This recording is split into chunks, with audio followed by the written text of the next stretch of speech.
देखे ना, अल्लाह ने कुरान मजीद में कहा कि बेशक खशियत वाले कौन हैं? जो इल्म वाले हैं। तो खशियत का इल्म के साथ बड़ा गहरा ताल्लुक़ है। इल्म से मुराद है अल्लाह के बारे में इल्म।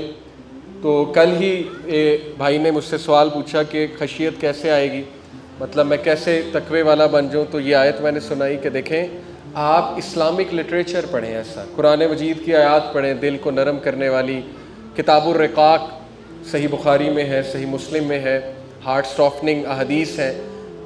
रसूलुल्लाह सल्लल्लाहु अलैहि वसल्लम की सीरत पढ़ें, सहाबा की स्टोरीज़ पढ़ें, उनका अखलाक की कितनी कमी है। अनफॉर्चुनेटली ये एक बड़ा अलमिया है हमारी कौम में अखलाक की बहुत कमी है, सख्ती बहुत ज़्यादा है। अल्लाह के नबी सल्लल्लाहु अलैहि वसल्लम कहा गया कि अगर आप नरम ना होते तो ये आपसे दूर भाग जाते, आपके पास ना बैठते। तो ये हुक्म दिया गया है। तो इसलिए तबीब मेंटालिटी, मैं इस मेंटालिटी को कहता हूँ कि जब आप अगले को इस लेवल का हुस्न ज़न देते हैं, आप इस लेवल के सेल्फ अवेयरनेस पे होते हैं अपने बारे में, अल्हम्दुलिल्लाह आपको इतना अपने बारे में पता होता है कि ये बंदा जो इस वक्त प्रॉब्लम क्रिएट कर रहा है, इसका मसला चल रहा है बेचारे का, बजाय कि आप अपने ऊपर लेने के, बजाय कि आप एकदम ये समझें कि ये मुझे अटैक कर रहा है, आप फ़ौरन से ये ख्याल लाते हैं कि यार इसकी ज़िंदगी में कुछ चल रहा होगा। यही है तबीब मेंटालिटी। एक तबीब जो है वो हर एक को पेशेंट देखता है इन अ पॉजिटिव सेंस और हुस्न ज़न देता है। और अंबिया की यही मेंटालिटी। रसूलुल्लाह सल्लल्लाहु अलैहि वसल्लम, एक बद्दू ने चादर जो है वो इतनी ज़ोर से खींची कि रसूलुल्लाह सल्लल्लाहु अलैहि वसल्लम जा रहे थे, चादर पीछे से यूँ खींची, उनके रैश पड़ गया गर्दन पर। अल्लाह के नबी सल्लल्लाहु अलैहि वसल्लम पीछे मुड़े, मुस्कुरा कर देखा उसे और कहा क्या बात है। उसने इतनी सख्त बात की कि ए मोहम्मद, तुम इंसाफ नहीं करते, नाऊज़ु बिल्लाह। अल्लाह के नबी सल्लल्लाहु अलैहि वसल्लम ने उसकी बड़ी कंपोजर से बात सुनी, हालांकि सहाबा ने तलवारें निकाल ली थी कि हाउ डेयर ही। तो अल्लाह के नबी सल्लल्लाहु अलैहि वसल्लम ने कहा कि जो ये कह रहा है इसको दो और इससे भी ज़्यादा दो। और ये इत्तकान का लेवल है, एहसान से भी बड़ा लेवल है इत्तकान का। बिहेवियर्स के 4 लेवल हैं। एक जुल्म है कि आप, ठीक है बदला जायज़ है, लेकिन आप बदला ज़्यादा ले लेते हो, जुल्म। या जो करना चाहिए उससे कम कर रहे हो, जुल्म। दूसरा अदल ये है कि जो जैसा आपके साथ कोई चल रहा वैसे चल रहे हो। तीसरा लेवल है एहसान, अदल से भी बढ़ जाते हो, अगले के साथ एहसान के लेवल पे चल जाते हो। जैसे अबू बकर सिद्दीक अपने रिश्तेदार को माफ़ भी किया, चैरिटी दोबारा देना शुरू कर दी। उससे भी नेक्स्ट लेवल है इत्तकान। चारों रवैये कुरान मजीद की आयत से साबित है। इत्तकान नबी सल्लल्लाहु अलैहि वसल्लम का लेवल, अंबिया का लेवल है।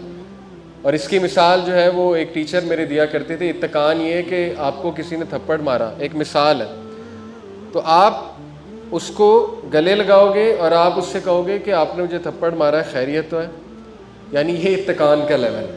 और अदल ये कि आपने भी आगे से एक लगा दिया, जो कि ठीक है, जायज़ है, इस्लाम एक रियलिस्टिक वे ऑफ लाइफ है। तो अल्लाह एक्सपेक्ट जो है वो क्या कर रहा है, इबादुर रहमान कौन है? जो डिग्निटी वाले लोग हैं, जो कंपोजर वाले लोग हैं, जो डिसेंट लोग हैं। और सोशल मीडिया पे भी इस बात का बड़ा ख्याल रखना चाहिए। देखें, हर किसी से बहस करना, बहस बराए बहस करना, ये अच्छी आदत नहीं है। इंसान में सब्र होना चाहिए। वल्लज़ीना यबीतूना लिरब्बिहिम सुज्जदन व क़ियामा। अब मैं तेज़ी से पढ़ता हूँ क्योंकि टाइम भी थोड़ा शॉर्ट है। Those who spend part of the night to their lord prostrating and standing in prayer. इबादुर रहमान की एक और खसूसियत कि वो रात को क़याम करते हैं, अल्लाह के सामने खड़े होते हैं। इस चीज़ की तो बहुत कमी है आज के दौर में। ज़ाहिर है इबादत गुजार लोग हम सुना करते थे, बहुत हैं, पास्ट में बड़े किस्से सुने। अब जो है ज़ाहिर है कि ये चीज़ें सुनने में बड़ा कम होती हैं। लेकिन ये इबादुर रहमान की ख़ास बात है कि वो अल्लाह के सामने खड़े होते हैं, सजदा करते हैं और अल्लाह से गिड़गिड़ा कर दुआ करते हैं। अगली आयत है कि अल्लाह हमें अज़ाब जहन्नम से बचा ले। और इसके बारे में ये आदत बना लें कि सुबह और शाम 3 बार जहन्नम के अज़ाब से पनाह मांगा करें। अल्लाहुम्मा इन्नी औज़ु बिका मिनन नार 3 बार, और अल्लाहुम्मा इन्नी असअलुकल जन्नतल फिरदौस। जो शख्स ये कहता है, हदीस में आता है, जहन्नम उसके हवाले से सिफारिश करेगी कि अल्लाह ये मुझसे पनाह मांगता था, तो फिर अल्लाह ताला जो उस सिफारिश को कबूल करेगा। और क्या खसूसियात हैं?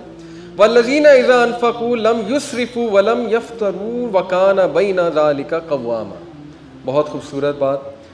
एंड दे आर दोज, ये वो हैं इबादुर रहमान, हु व्हेन दे स्पेंड, जब ये खर्च करते हैं, डू सो नॉट एक्सेसिवली, ना फजूल खर्ची करते हैं, और sparingly, but are ever between that justly moderate.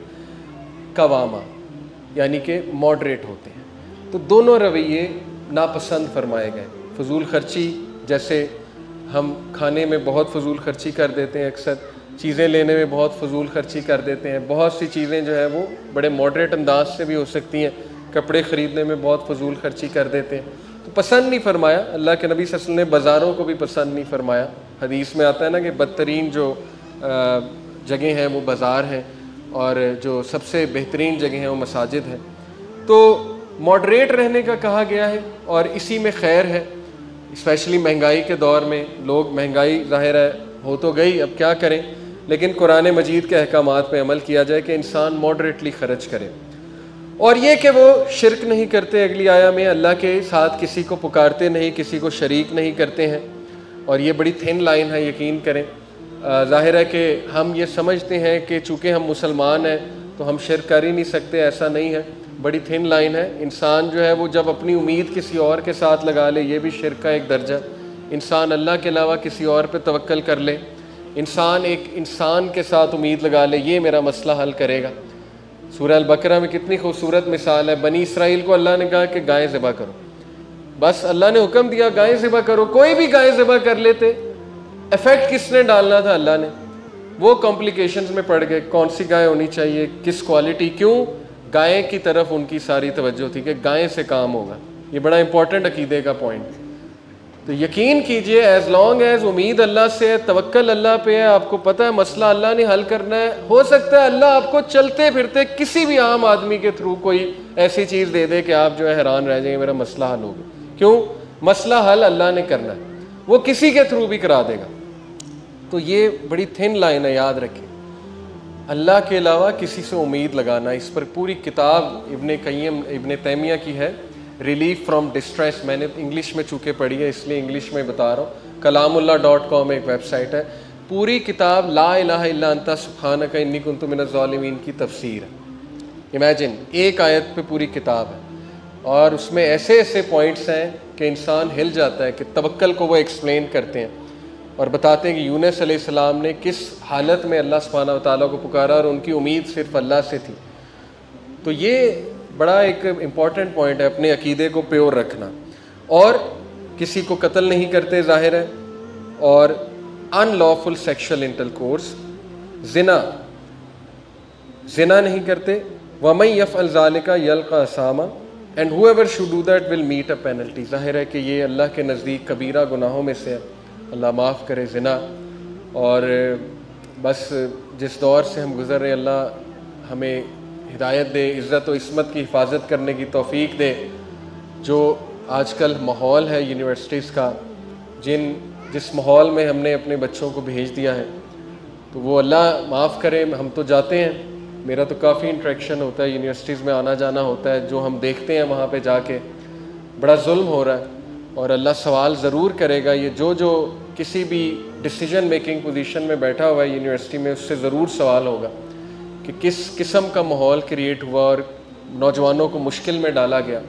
ज़ाहिर है कि इंसान कितना बच सकता है, लेकिन ये कि ये बहाना भी नहीं बनाना चाहिए कि चूँकि माहौल ही ऐसा है लिहाजा मैं तो बच ही नहीं सकता। बचने वाले बच जाते हैं। अल्लाह ताला की ख़ास रहमत अगर उन पे हो, अल्लाह से रहमत तलब करनी चाहिए।